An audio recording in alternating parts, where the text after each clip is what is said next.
Hey everybody, it's time for a quick introduction to Azure DevOps. Within this lesson, we're going to firstly have a chat about the different products that are available within the Azure DevOps suite. Then we're going to take a look at the key components that you must configure and that you can use to help manage your Azure DevOps environment. And finally, we'll talk about the all-important billing because there are some free services, but there are some paid ones as well. Now, before we jump in, I will just add a disclaimer that this is a very high-level introduction to what Azure DevOps is. We're not going to dive deep because this is a really massive product with a range of different features that you can configure for small enterprises through to very large, complex organizations. So let's just go ahead and have a chat now about the products that you can get access to with Azure DevOps. When you use any of the products or features available within the Azure DevOps suite, it's good to know that we have different options available for us depending on the security you require. So you can have public access to a range of different resources that you might configure and make available with Azure DevOps. If, for example, maybe you're working on a large open source solution. However, you can, of course, go and use Azure DevOps to help you to develop solutions and ensure that they are kept private. Now, if you did plan to use Azure DevOps, it is also important to know that you can have both a cloud version as well as an on-premises server version that you can deploy and manage yourself. Whatever type of solution you use, Microsoft do provide support for a range of different third-party solutions. So this isn't some closed Microsoft ecosystem that you can only use to deploy solutions built for Microsoft using Microsoft languages. That's not the case at all. This really does support a variety of different languages for a variety of different product types, and it's all supported for you. But what really is Azure DevOps? Well, it's actually a range of different individual products. First and foremost, we have something called pipelines. Now, if you want to implement continuous integration, continuous delivery, and continuous deployment within your organization to ensure that you can implement your build, test, and deploy phases of software development, then this is where the pipelines product can help. It includes a range of different tools and integrations, both Microsoft provided and third party, as well as open source, to help ensure that you can speed up the delivery of your software to your end users. So if you do want to implement CI/CD, then this is where you're going to be using the Azure DevOps pipeline functionality. Now, where are you going to store your software solution that you actually want to build?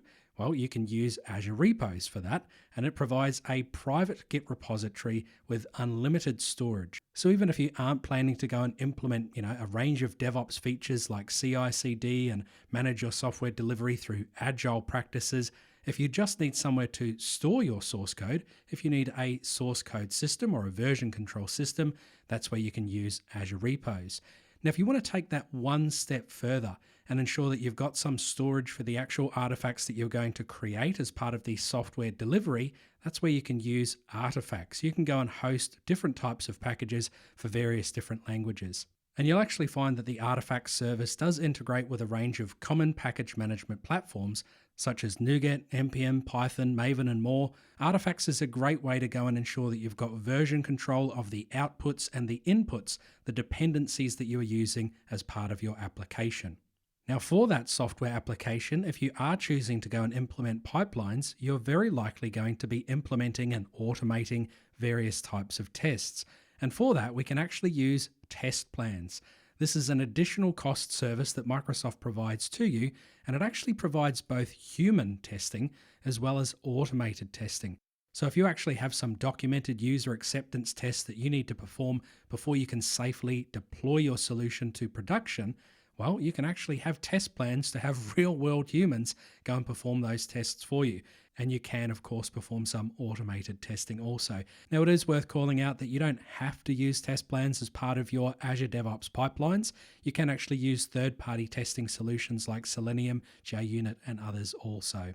Now, the final product to be aware of is something quite important if you are going to follow DevOps best practices, and that's something referred to as Azure Boards.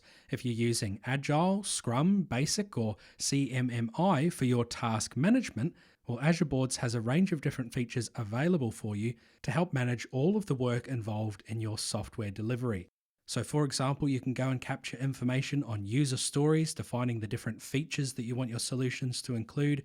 You can manage your work through epics and sprints, and you've got a range of different features for general workflow and project management. So everybody, that's just a really high-level overview of the different products available within the Azure DevOps ecosystem. Now, if this does sound like something that you want to use and you're wondering, what do I need to configure? Well, let's have a chat about the architecture. When you go and use Azure DevOps, you will need some form of identity. And Azure DevOps does in fact support both Azure AD and Microsoft accounts for your identity source.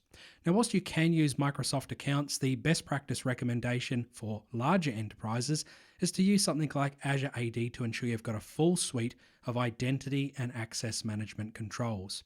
Whatever you are using, when you go and get started with Azure DevOps, you'll firstly create something referred to as an organization. Now, before you can actually go and get access to all of the different features and products, you're going to create a project. That project will give you access to all of the different products that we have just spoken about. But there is some additional layers of control and management that we can actually use as well. And once you've created your project, you'll actually find that behind the scenes, a team has been created for you. You can just leave this default team as is if you like, or if you want to, you can create additional teams to match the structure of your organization. Perhaps what you want to do is have a team for the different products that you are working with, something like web and mobile, and you can help use these teams to better control the assignment, the management, the visibility of the different tasks through features such as Azure Boards. Now, I will say at this point that Microsoft does recommend that you just start with an organization and a project and see if that suits your needs. But if you want to take it one step further and really only do this if you find that you're reaching some limitations of the existing structure, then you can in fact go and create an additional project with additional teams. Microsoft have provided this functionality to ensure that organizations with perhaps lots of different business units, let's say for AussieMart, for example, we've got a business unit that works with the AussieMart stores. But perhaps what we do is we create a new business unit for AussieMart Parks. We're going to start some theme parks, some nature reserves and things like that. If this is the case where your organization has different business units with different teams that require isolated access or work with different processes, then you can go and create these separate projects. Setting up different projects can also influence the way in which you access different resources. So on a per project basis, for example, we might connect to some resources such as a GitHub repo or maybe an Azure subscription to go and deploy your application infrastructure to. Also, if you're working with Azure pipelines, you can actually go and configure the pipeline agents that perform your pipeline tasks for you at either the organization or the project level. Now, I know that we've dived a little bit deep here, but I just want to say, don't stress too much about what this structure looks like. Understand that when you're working with Azure DevOps, you have your identity, you have an organization, and you have a project. Really, that should be enough to get started. You're only going to go and create additional projects or maybe even additional organizations if you meet some sort of limitations around requiring isolated security for different business units, or maybe different business units that use entirely separate project management processes. Now, before you go ahead and set up your organization, your project, and your team, you probably want to know, what are you going to pay? Well, a really cool thing to understand is Microsoft provides access to Azure DevOps for free for the first 5 users.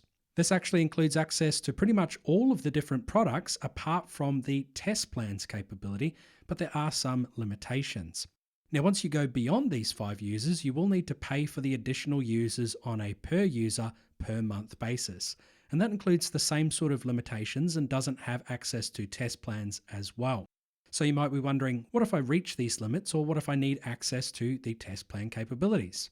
Well, Microsoft do provide you the ability to go and pay for additional service features and limitations and things of that nature. So if, for example, you want access to test plans, you can do so by buying the Basic Plus Test Plans capability, which does come at a greater cost. Also, if you reach the limits of the included Azure Artifact storage, then you can pay more on a per gigabyte basis.